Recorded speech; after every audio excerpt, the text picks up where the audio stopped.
Le directeur fait chanter une fille noire pour l'humilier, mais sa voix a impressionné tout le monde.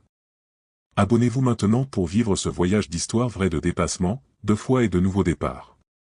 L'odeur de la terre mouillée et de l'asphalte chaud était le parfum de Saint-Denis, en banlieue de Paris, pour Jeanne.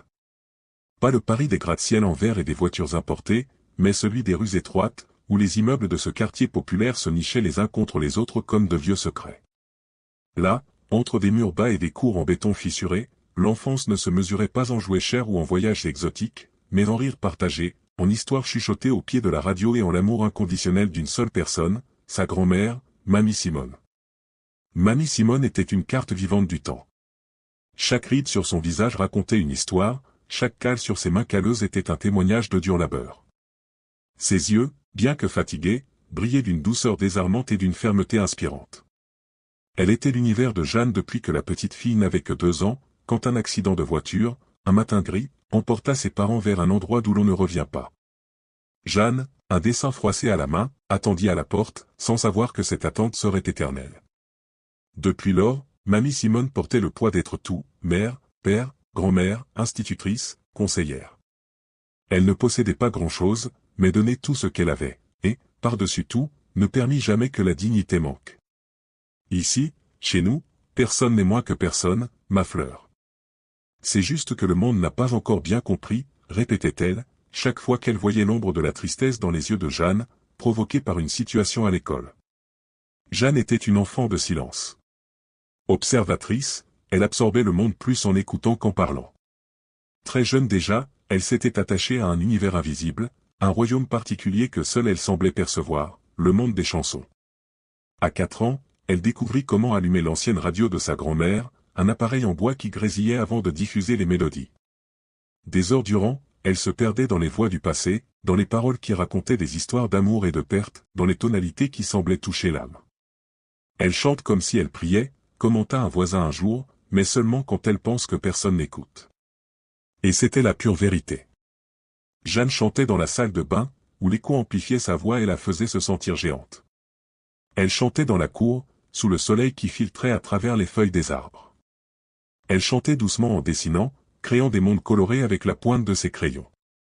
Mais quand sa grand-mère lui demandait de chanter pour quelqu'un, n'importe qui, elle se bloquait. La peur d'être jugée, de se tromper, de paraître ridicule, était un nœud dans sa gorge. Avec le temps, cette peur grandit, surtout après son entrée au collège-institut.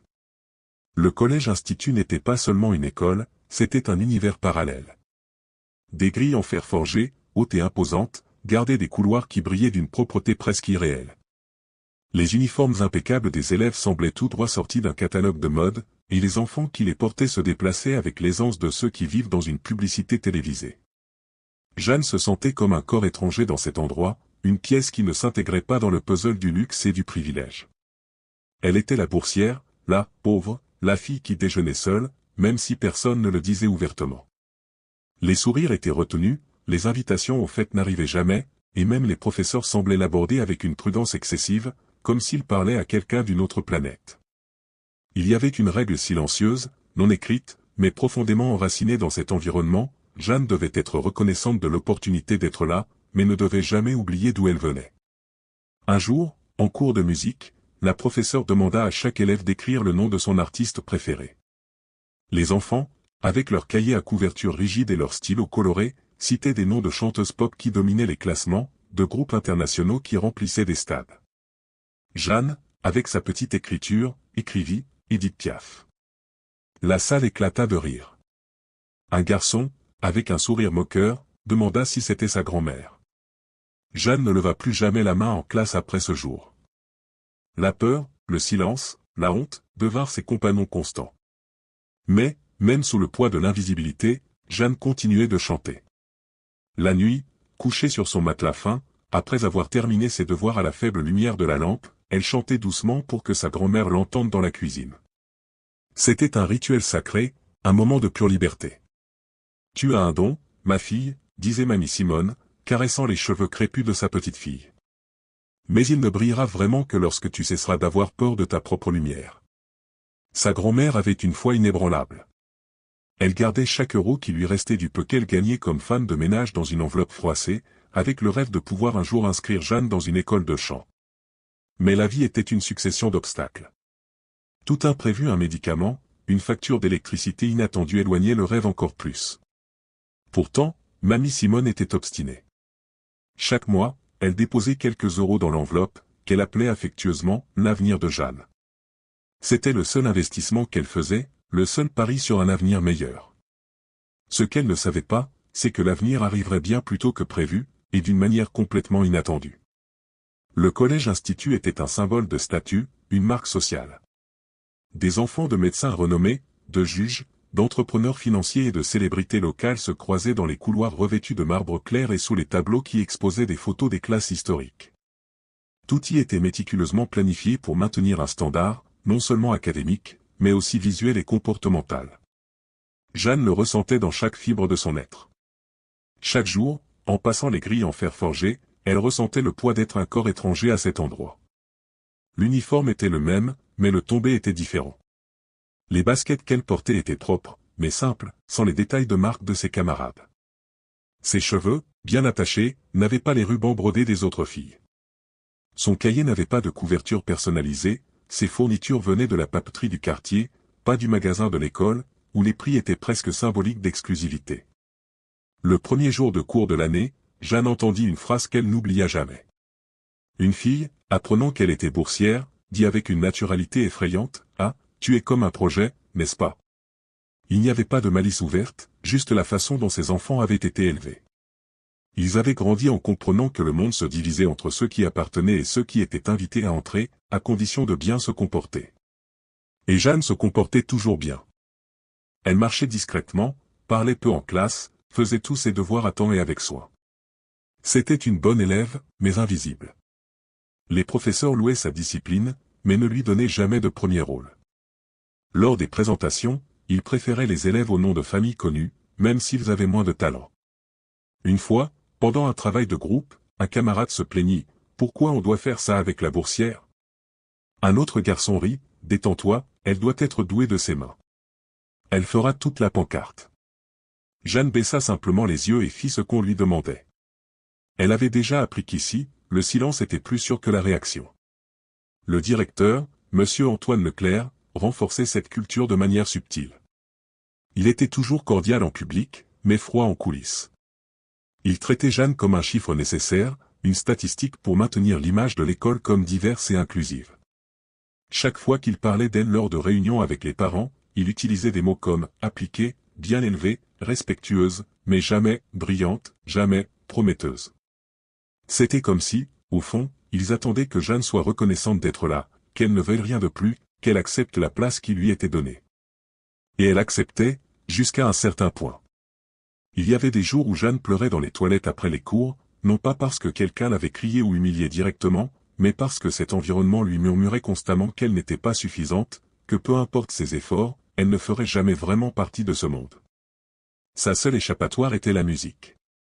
Pendant les récréations, tandis que les filles se regroupaient pour commenter leur voyage de vacances ou leurs nouveaux vêtements, Jeanne s'asseyait seule près de la bibliothèque, avec les vieux écouteurs que sa grand-mère lui avait offerts à Noël dernier. Elle écoutait les mêmes chansons en boucle.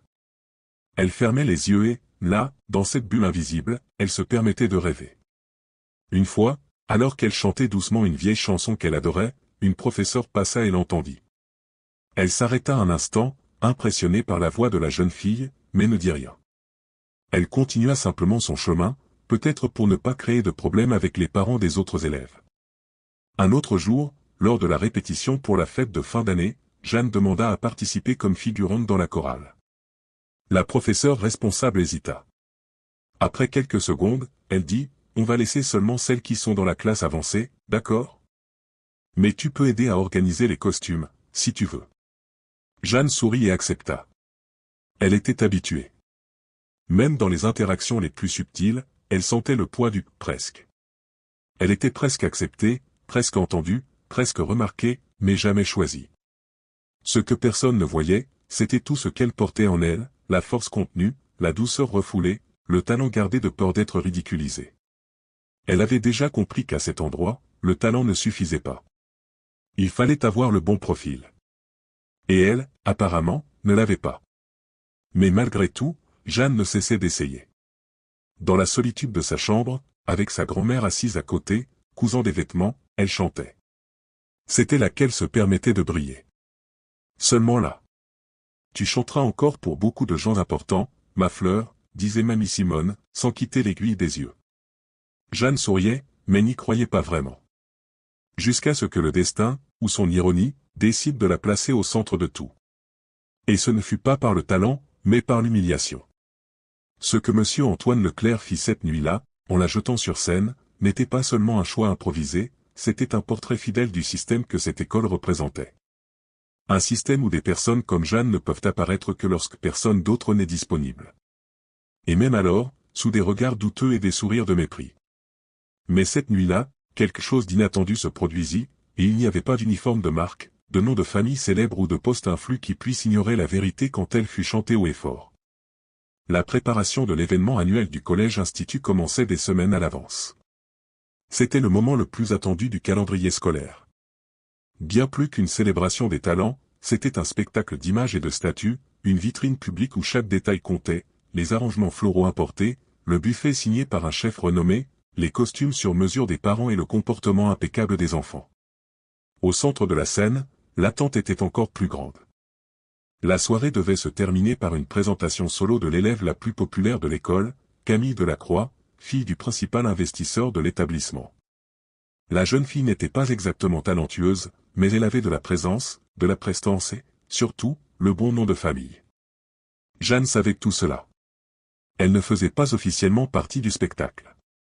Elle avait été invitée seulement pour aider en coulisses, transportant des cartons de costumes et distribuant des programmes imprimés sur les chaises. Ce matin-là, mamie Simone s'était levée tôt pour laver et repasser la plus belle robe que Jeanne possédait, un modèle simple, bleu clair, que la petite fille portait pour aller à la messe le dimanche. Avant de partir, sa grand-mère fit ce qu'elle faisait toujours les jours importants, « Je serai assise au dernier rang, même si tu ne restes qu'en coulisses. Je te verrai. » Et elle y alla, avec ses chaussures usées, ses cheveux attachés avec un ruban blanc et le cœur anxieux. Dans la loge, les derniers ajustements étaient en cours. Les élèves de la chorale accordaient leur voix. Certains professeurs organisaient les micros, et monsieur Antoine Leclerc donnait des ordres secs, un talkie-walkie à la main, jusqu'à ce qu'un appel téléphonique interrompe le flux. C'était la mère de Camille. La jeune fille avait une forte fièvre et était complètement aphone. La crise d'allergie, aggravée ce matin-là, l'empêchait de chanter. Il n'y avait pas de temps pour la remplacer ou répéter avec une autre élève. Monsieur Leclerc raccrocha le téléphone, visiblement irrité. Pendant quelques minutes, le salon des coulisses resta silencieux. Les professeurs se regardèrent. La clôture était le grand moment de la soirée, et maintenant, sans la vedette, le programme serait bancal. Nous ne pouvons pas terminer l'événement sans une présentation finale, dit la coordinatrice. Ça fera mauvaise impression sur les invités. Monsieur Leclerc arpentait de long en large, le front plissé par un mélange d'inquiétude et de colère. C'est alors qu'il s'arrêta, les yeux fixés sur une petite fille, silencieuse, qui arrangeait des vêtements à côté du portant des costumes. Jeanne. Elle se tourna lentement, surprise d'entendre son nom de la bouche du directeur. Tu chantes, n'est-ce pas, demanda-t-il, d'un ton qui n'admettait pas de refus. Elle hésita. Oui, monsieur, mais seulement à la maison. Eh bien, tu vas clôturer l'événement. Tout le monde dans la loge se regarda. Une professeure s'approcha, la voix basse, presque un murmure. Monsieur Leclerc, elle ne fait pas partie du programme et il n'y a pas eu de répétition. Il l'interrompit, un sourire ironique aux lèvres. Elle est là, n'est-ce pas? Nous allons lui donner la grande opportunité de sa vie. Après tout, l'inclusion est l'une de nos valeurs institutionnelles, n'est-ce pas? Jeanne fut sous le choc. Elle ne savait pas si c'était un cadeau ou un piège. Le ton de monsieur Leclerc n'était pas celui de quelqu'un qui offrait quelque chose par mérite.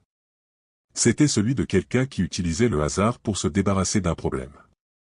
Elle voulut dire non, voulut courir vers sa grand-mère, voulut disparaître, mais elle ne fit qu'acquiescer.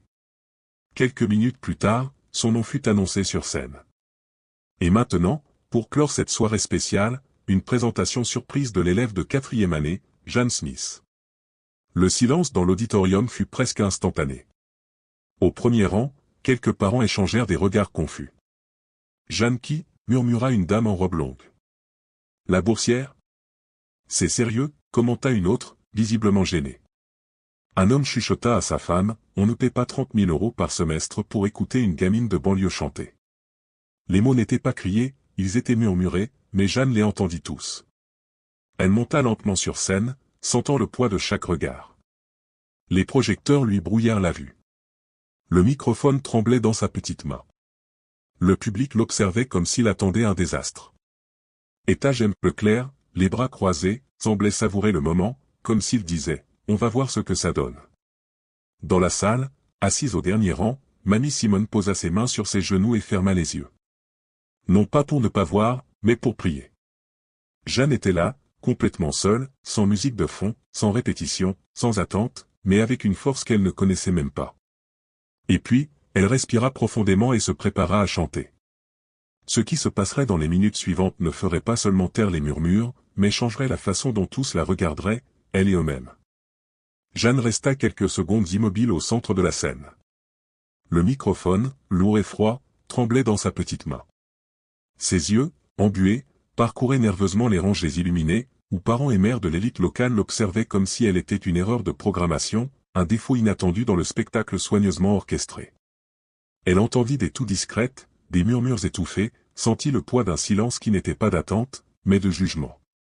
Au premier rang, une dame blonde, avec des bijoux qui brillaient plus que les étoiles, se pencha sur l'épaule de son mari et chuchota, sans même prendre la peine de baisser la voix, « C'est une blague. Une petite de 10 ans, sans entraînement, va clôturer la soirée. Le directeur a perdu la tête. C'est un événement de gala ici, pas un orphelinat. » Jeanne déglutit difficilement. Ses yeux passèrent sur des visages qui ne la reconnaissaient pas, bien qu'elle les vît tous les jours dans les couloirs de l'école. Ils étaient là, avec leurs sourires répétés, mais maintenant, sans le filtre de la cordialité, ils laissaient transparaître ce qu'ils pensaient vraiment. Ce n'est pas celle de la classe du matin? La fille boursière?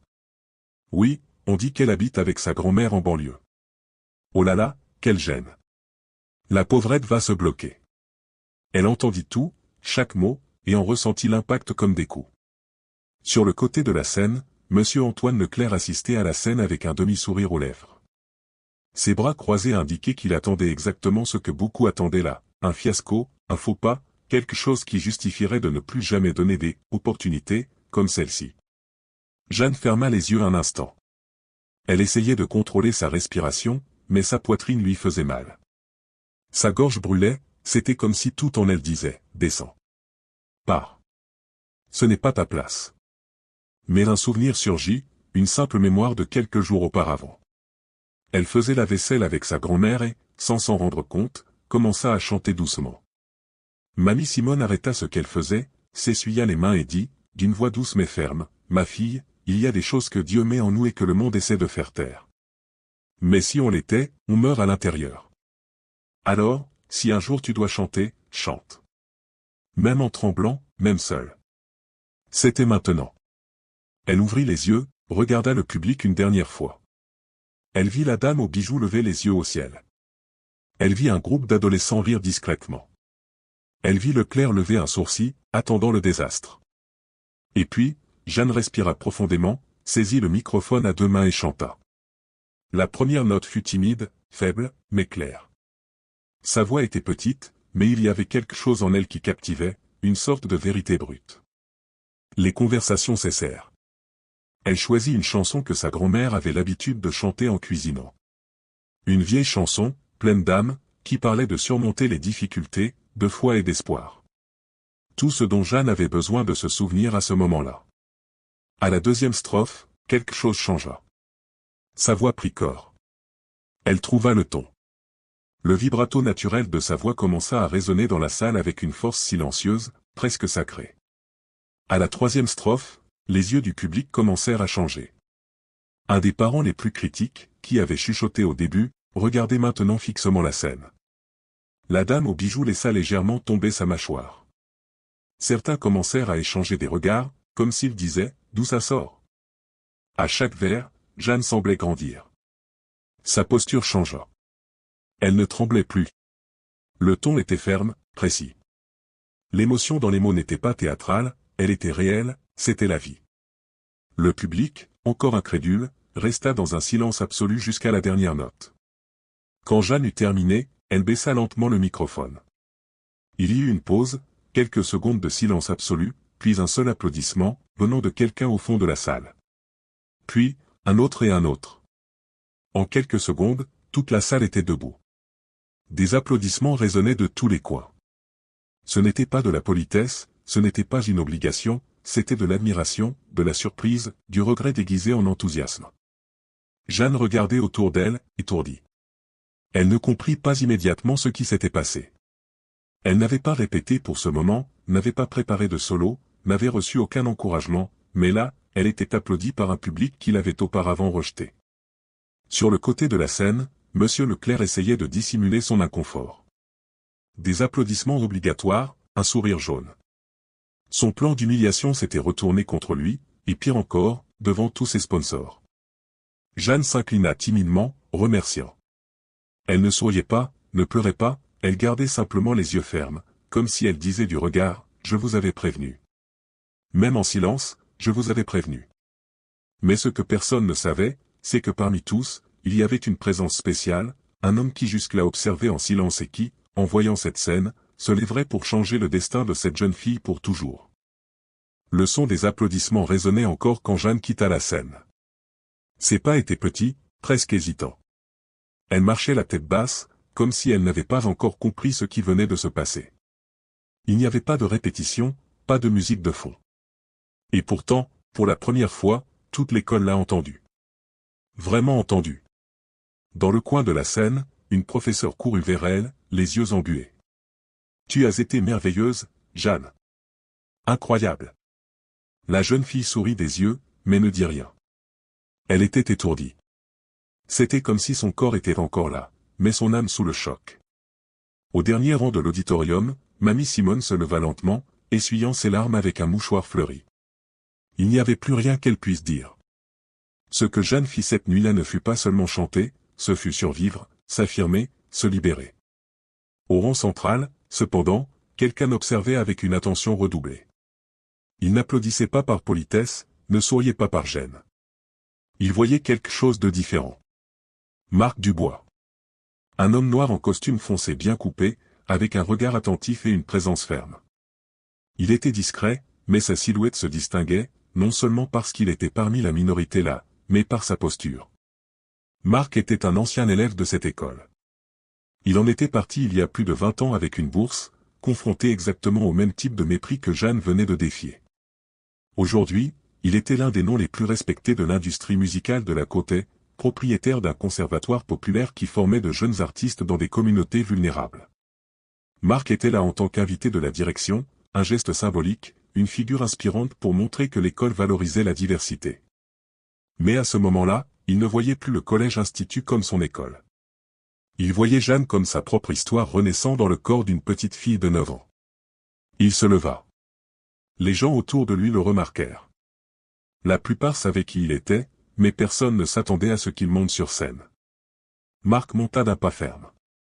Monsieur Antoine Leclerc, qui tentait maintenant de se ressaisir et de feindre l'enthousiasme face à ce succès inattendu, força immédiatement un sourire. « Ah, Monsieur Dubois, quel plaisir de vous avoir ici ce soir. N'est-ce pas incroyable quand nous donnons de la place aux talents cachés ?» Marc ignora la poignée de main du directeur et se dirigea vers Jeanne, qui était encore en coulisses, observant tout avec des yeux écarquillés. Il s'abaissa pour être à sa hauteur. « Comment t'appelles-tu, princesse ?»« Jeanne. Jeanne Smith. Sais-tu ce que tu viens de faire ici ?» Elle secoua la tête, timide. Marc sourit, un sourire calme, rempli de fierté. « Tu viens de rappeler à tout le monde ici que le talent n'a pas d'adresse, ni d'étiquette de prix. » Elle se mordit les lèvres, retenant ses larmes. Marc se tourna alors vers le public, toujours debout, et prit le microphone de la présentatrice. « Bonsoir à tous. Je sais que je suis hors protocole, mais j'ai quelque chose à dire. » L'auditorium se tut. Tous savaient qui il était et savaient qu'il ne parlait pas pour rien dire. J'ai étudié dans cette école et j'ai été, pendant longtemps, traité comme un numéro, comme un quota, comme une exception, comme quelqu'un qui n'était là que par gentillesse. Aujourd'hui, en voyant cette fille chanter, je me suis souvenu de l'enfant que j'étais, silencieux, appliqué, invisible. Il regarda directement le directeur.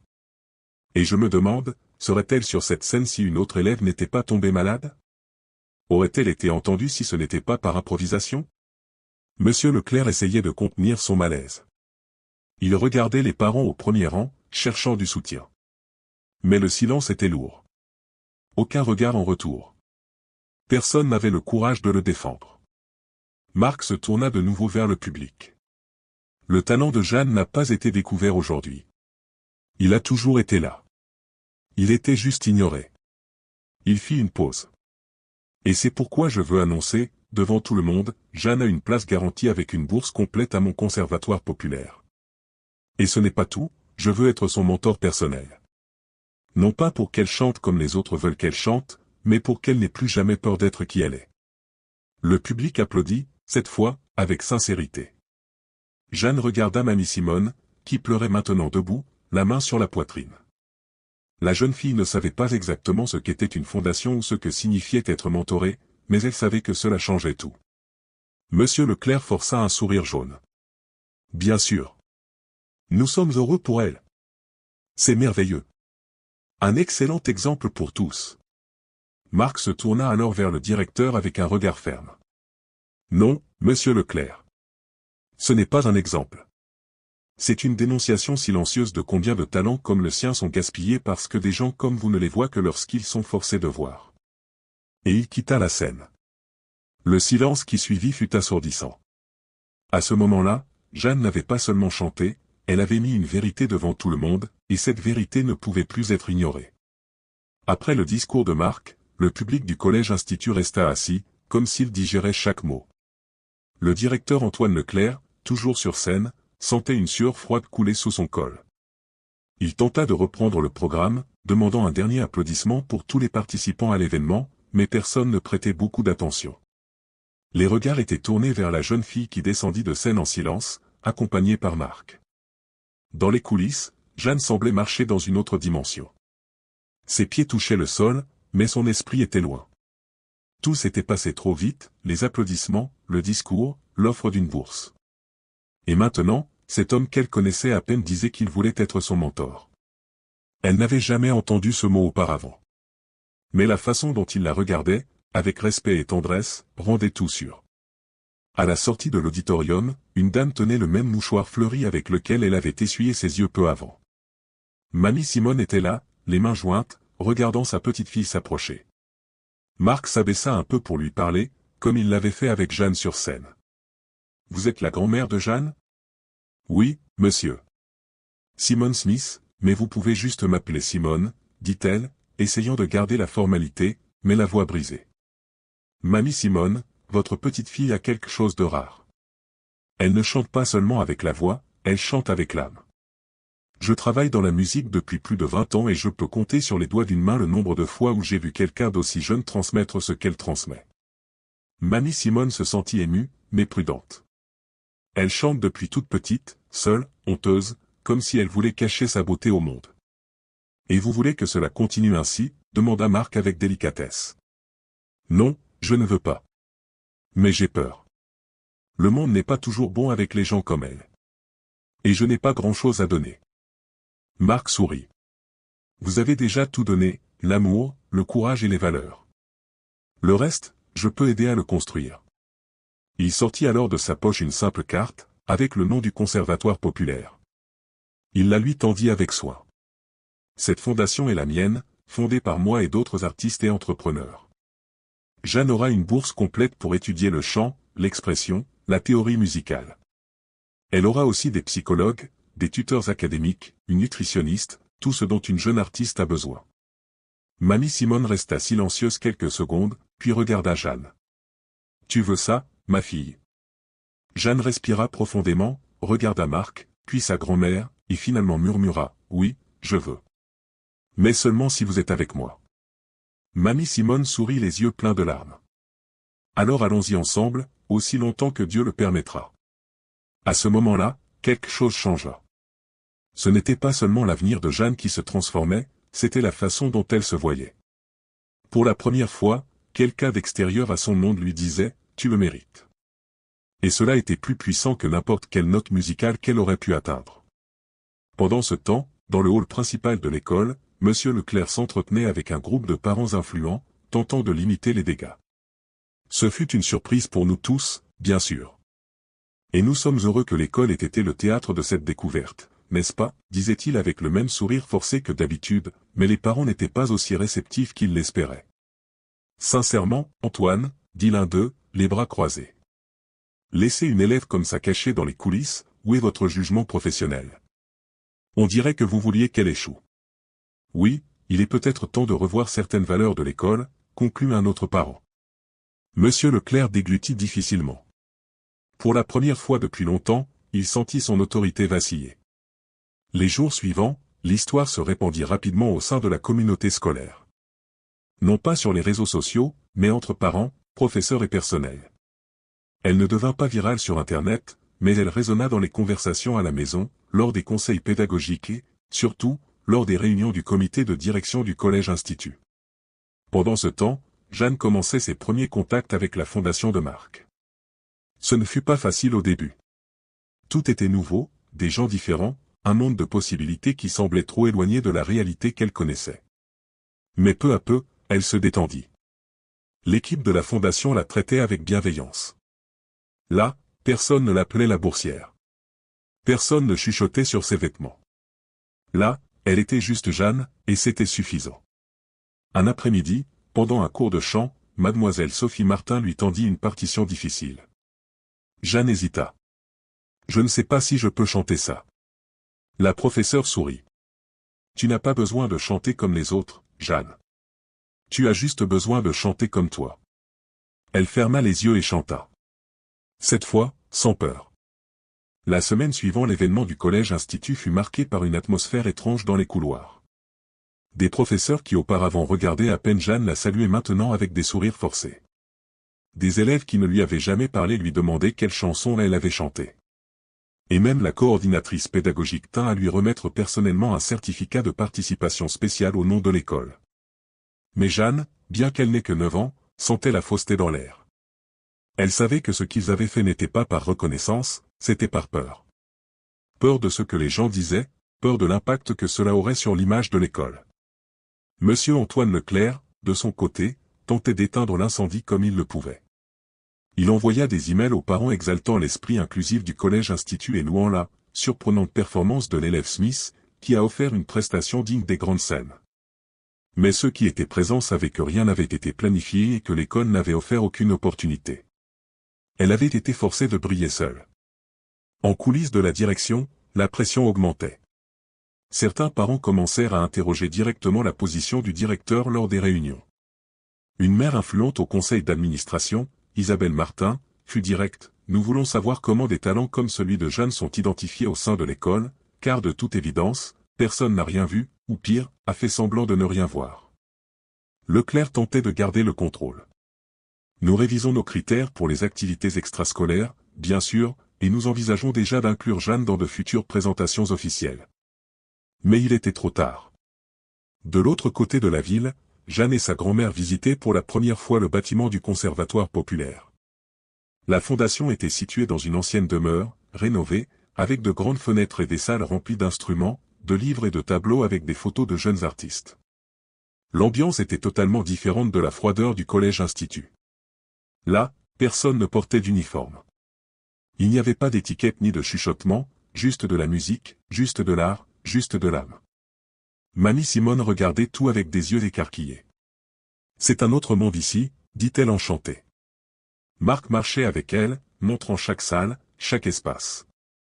Ici, personne n'a besoin de prouver qu'il mérite d'être là. Il suffit d'avoir l'envie de grandir. Jeanne fut présentée à sa future professeure de chant, mademoiselle Sophie Martin. Une femme souriante, aux cheveux bouclés et à la manière accueillante. Elle s'agenouilla pour parler à la jeune fille. « Qu'est-ce que tu aimes chanter ?»« Des chansons anciennes, comme celles que ma grand-mère écoutait. »« Alors ce sera un plaisir de t'écouter. Ici, tu choisis ce que tu chantes et nous t'aidons à chanter encore mieux. » Jeanne resta silencieuse quelques secondes, absorbant cela. « Alors je peux être moi-même ici ? » Ici, tu dois être toi-même. C'est ce qui te mènera loin. Le même jour, Jeanne fit son premier test vocal officiel.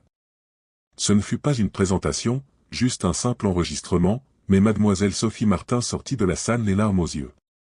Marc, Cette fille, elle a un don qui ne s'enseigne pas, ça vient de l'intérieur.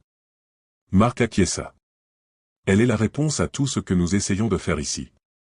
La semaine suivante, Jeanne commença ses cours. Chaque jour, après l'école, elle prenait le bus avec sa grand-mère jusqu'au bâtiment de la fondation. Là, elle ne s'entraînait pas seulement au chant, mais participait aussi à des cercles de discussion, des ateliers d'estime de soi, des cours d'expression corporelle et même du théâtre. Elle s'épanouissait enfin. Pendant ce temps, l'école commença à se rendre compte que la jeune fille ne rentrait plus dans le moule qu'ils avaient essayé d'imposer. Au cours de musique du collège-institut, une professeure tenta de la placer dans la chorale officielle de l'école, comme si rien ne s'était passé. « Tu peux te mettre au premier rang, Jeanne. Après tout, maintenant nous savons de quoi tu es capable, » dit la professeure, forçant un ton doux. Jeanne sourit, mais répondit avec fermeté, « Merci, madame, mais j'ai déjà où chanter. » La même semaine, Marc envoya une lettre formelle à l'école, l'informant que Jeanne fréquenterait désormais des activités complémentaires à temps plein avec la fondation. L'école ne répondit pas, mais M. Leclerc sentit cela comme un message clair, ils avaient perdu un joyau qu'ils avaient complètement ignoré. Lors de la réunion administrative du mois, un nouveau coup arriva. Un groupe de parents présenta une motion demandant un audit interne des pratiques d'inclusion de l'école. Ils voulaient savoir comment les élèves boursiers étaient traités, combien d'activités artistiques ils intégraient et s'il y avait un historique de plaintes concernant la discrimination silencieuse. Leclerc tenta de se défendre, mais les chiffres ne mentaient pas, en 5 ans, aucun élève boursier n'avait participé aux présentations principales. Aucun n'avait été nominé pour des bourses artistiques, et Jeanne était la première exception, forcée par les circonstances. L'image de leader ferme et juste commença à s'effriter. Pendant ce temps, Jeanne montait les échelons pas à pas. Il n'y avait ni célébrité ni projecteur, ni vidéo virale, mais il y avait l'apprentissage, le soutien et, pour la première fois, la confiance. Un soir à la maison, mamie Simone lui tendit l'enveloppe où elle avait gardé de l'argent pendant des années. L'inscription disait « L'avenir de Jeanne ». J'ai gardé ce petit argent si longtemps, mais maintenant je sais que ton avenir n'est plus là-dedans, il est entre tes mains. Jeanne ouvrit l'enveloppe. À l'intérieur, il y avait quelques billets pliés et une petite chaîne avec un pendentif en forme de microphone. C'était celui de sa mère. Elle aussi aimait chanter. Jeanne tint la chaîne avec soin, la mit autour de son cou et répondit, « Maintenant, je vais chanter pour moi, pour elle et pour vous. » Et pour la première fois, elle sentit que la voix qui tremblait auparavant était maintenant ferme, elle était sienne. Dans les semaines qui suivirent l'événement, M. Antoine Leclerc tenta de revenir à la normale au sein du collège-institut. Il essaya d'effacer les traces, de minimiser l'incident, de redorer son image de directeur qui avait découvert un talent. Mais la communauté scolaire ne le voyait plus du même œil. Et ce qui n'était auparavant qu'un murmure dans les couloirs résonnait désormais dans les salles de réunion. Les parents des élèves les plus influents étaient mal à l'aise. Les conversations dans les groupes de discussion privés ne portaient plus sur les faits et les projets scolaires, mais sur l'éthique, l'inclusion, les préjugés structurels et, surtout, sur la position du directeur face à tout cela. Lors d'une réunion extraordinaire convoquée par le conseil d'administration de l'école, les questions furent abordées de front. Nous aimerions comprendre pourquoi Jeanne ne participait à aucune activité artistique avant l'événement, dit la conseillère Isabelle Martin, mère de 2 élèves et figure respectée dans la communauté universitaire. Monsieur Leclerc, habitué à contrôler les réunions avec charisme et phrases toutes faites, s'embrouilla. Eh bien, elle ne s'est jamais formellement présentée, elle ne semblait pas intéressée. Un autre parent l'interrompit. Elle ne semblait pas intéressée, ou elle n'a pas été encouragée à participer? Parce que nous avons des témoignages selon lesquels elle a demandé à rejoindre la chorale et a été redirigée vers des fonctions de coulisses. Le directeur tenta de contourner. Il y a peut-être eu un problème de communication entre les départements. La conseillère rétorqua fermement. Cela ne semble pas être un cas isolé. Nous avons fait une analyse rapide sur les 5 dernières années. Aucun élève boursier n'a participé aux présentations principales. Aucun. Le silence dans la salle était gênant. Un autre conseiller compléta, le collège-institut est fier d'être une école inclusive, mais en pratique, cette inclusion semble n'être que numérique. Il n'y a pas de représentativité. Et dans le cas de Jeanne, ce n'était pas un encouragement, c'était une humiliation déguisée en opportunité. Monsieur Leclerc tenta de garder son calme, mais l'inconfort était déjà visible. Pour la première fois depuis des années, il sentit que le pouvoir lui échappait des mains. Après la réunion, une note fut émise par le conseil, nous menons une évaluation interne complète des pratiques d'inclusion, du traitement des élèves boursiers et des critères de participation aux activités extrascolaires. Jusqu'à la fin du processus, le directeur Antoine Leclerc sera temporairement relevé de ses fonctions. La nouvelle se répandit parmi les parents comme une traînée de poudre. Pour certains, ce fut un soulagement, pour d'autres, une surprise. Mais pour beaucoup, ce fut un signe clair que certaines structures s'effondraient enfin. Au sein de l'école, le changement d'ambiance fut presque instantané. Des professeurs auparavant complaisants commencèrent à se montrer plus attentifs au comportement entre élèves.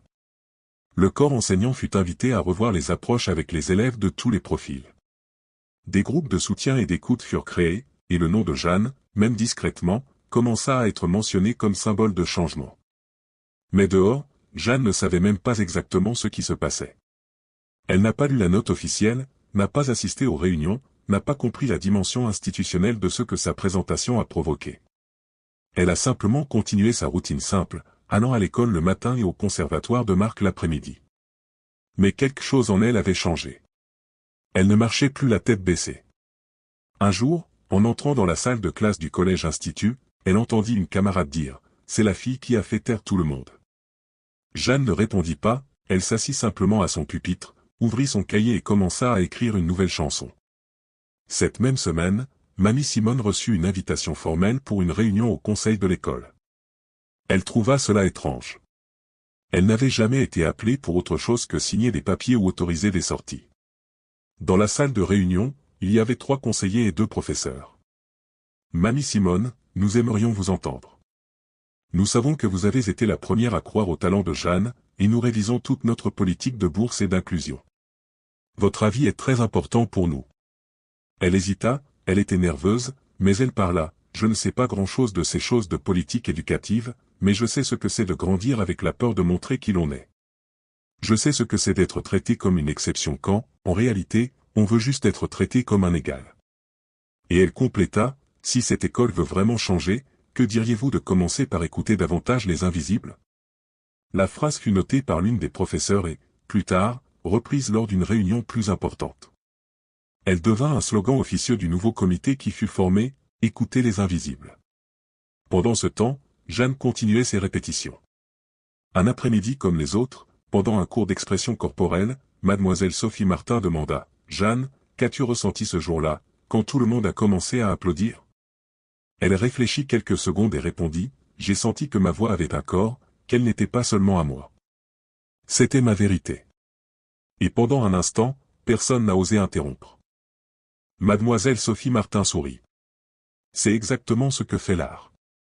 Il force le monde à écouter même ceux qu'il a tenté de faire taire. Des mois s'étaient écoulés depuis cette nuit au collège-institut.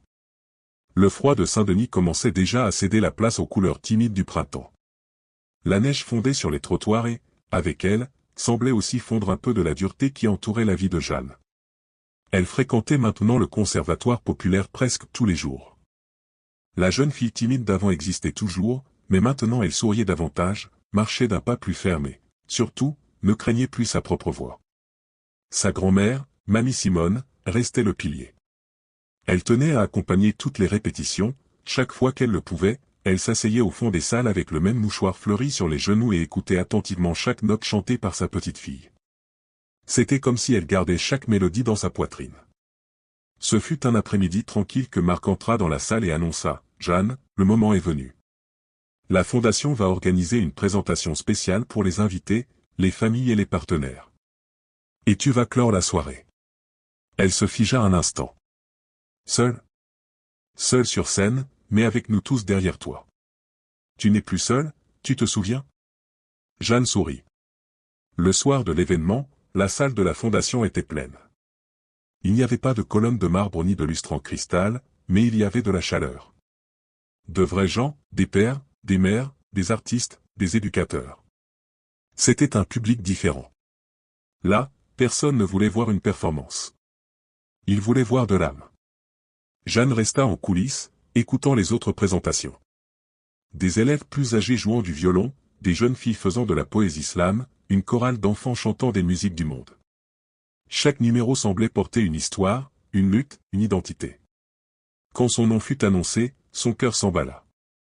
Mais c'était différent de cette fois au collège-institut. Maintenant, elle montait sur scène par choix, par mérite, vêtue d'une nouvelle robe bleue cousue par sa grand-mère elle-même et le microphone accroché à son revers. Jeanne respira profondément et regarda le public. Là, parmi tant de visages, elle vit les deux qui importaient le plus, Mamie Simone et Marc Dubois, assis côte à côte, souriant comme s'ils connaissaient déjà la fin de l'histoire. Elle prit le microphone et dit d'une voix ferme, « Cette chanson est pour tous ceux qui ont été traités comme des invisibles, et pour tous ceux qui ont dû chanter tout bas toute leur vie de peur de déranger. » Et puis, elle commença. La musique était simple, mais chargée d'émotion. Sa voix était maintenant mature, assurée. Chaque note venait avec vérité. Le public l'écouta dans un silence absolu, non pas parce qu'il attendait quelque chose, mais parce qu'il ressentait quelque chose. À la fin de la présentation, tout le théâtre se leva. Les applaudissements furent forts, sincères, purs. Ce n'était pas pour son âge, ce n'était pas pour son potentiel, c'était pour son talent présent, pour son courage, pour sa transformation. Quand elle descendit de scène, elle alla directement dans les bras de sa grand-mère. « J'ai réussi, mamie. » Mamie Simone serra sa petite fille contre sa poitrine. « Tu n'as pas réussi aujourd'hui, ma fille. Tu as toujours pu. C'est le monde qui a enfin ouvert les oreilles. » À la sortie de l'événement, l'un des professeurs de la fondation commenta à Marc, « Elle a de l'avenir, mais plus que ça, elle a de la présence.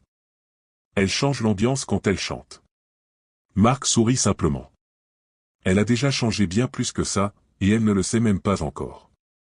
Sur le chemin du retour, dans le bus, Jeanne regardait par la fenêtre avec le pendentif en forme de microphone qui balançait à son cou. « Oh mamie, tu crois qu'un jour je chanterai pour des milliers de personnes ? » « Je pense que oui, » répondit sa grand-mère.